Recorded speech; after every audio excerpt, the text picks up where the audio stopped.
Hello and welcome back. So we make the long trek east over to section 12.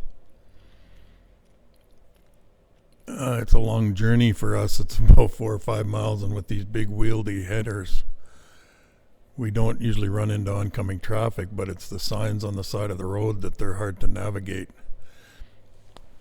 You're actually not supposed to use them on the road. You're supposed to put them on trailers and pull them, but for 4 miles we usually sneak around a back road. We come in by the Ermine Cemetery, which I should have got some footage of. I'll have to do that in another video. We head up this field, and right away we hit some green stuff, so we have to make a detour around. The conversation on the radio was interesting. What's your moisture meter reading? Oh, it's high. You don't want to know. Well, we're going to go around this green stuff, so we head up this field again. Derek in the lead.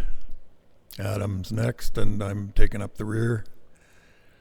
And this field is 1 mile long, so a mile from where we started up to this road is a mile, and it's a half a mile wide, so it's a huge field. But you can see there's a big slough in the middle, so this is the famous Neumeier Slough. This is the first year that I've ever worked on this land. This is the field made famous by Don Neumeier. He grew some incredible crops on this land. In some drought, terrible years, he was rolling 60 bushel wheat off this field. So we have high hopes, and it is a beautiful field. It's consistent and just a real nice field, but it's tough. So we didn't make it very far that day. We tied up, we made a couple of passes, and we called it a day. And we're going to let it cure up for a day or two. So I think the next day, this is Derek. He took the drone out. He goes out to service these machines. He looks after every one of them. He greases them. He checks the oil. He fuels them. He keeps them full of DEF fluid.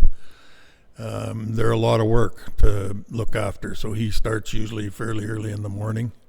And he works after we shut them down. He gets them all blown off and makes sure they're not going to burn overnight. No hot spots. So it's pretty nice having him looking after these machines. It's amazing, actually, that he keeps these things all rolling every day by himself for the most part. When Adam's here, he helps Derek, and that's a big help because I can't help him. There you can see this field, how long it is. And the green on the right hand side. We're still not done this field. We ground it out a lot more than this. We got quite a bit more. Derek spent a day out here by himself grinding more out, so we're patient. It'll be another week before we can get back here.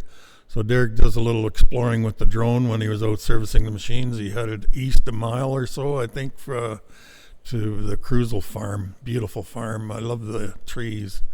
They have a lot of trees. They grow trees in their fields too. It makes so much sense to me to have trees in the fields, and Saskatchewan needs trees. Just a magnificent farm. And he's wandering around out in the wide open. He discovers this old house, and I asked a neighbor whose house this was, and I think it was moved off the McLeod farm to accommodate a new house. But I marvel at how straight it is. I love this house. I think I could live in this house. If it had a decent roof, it seems straight. It's amazing, actually, how good it stands after however many years, but it's a simple, nice house.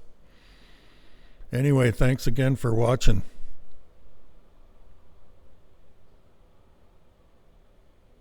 I appreciate it.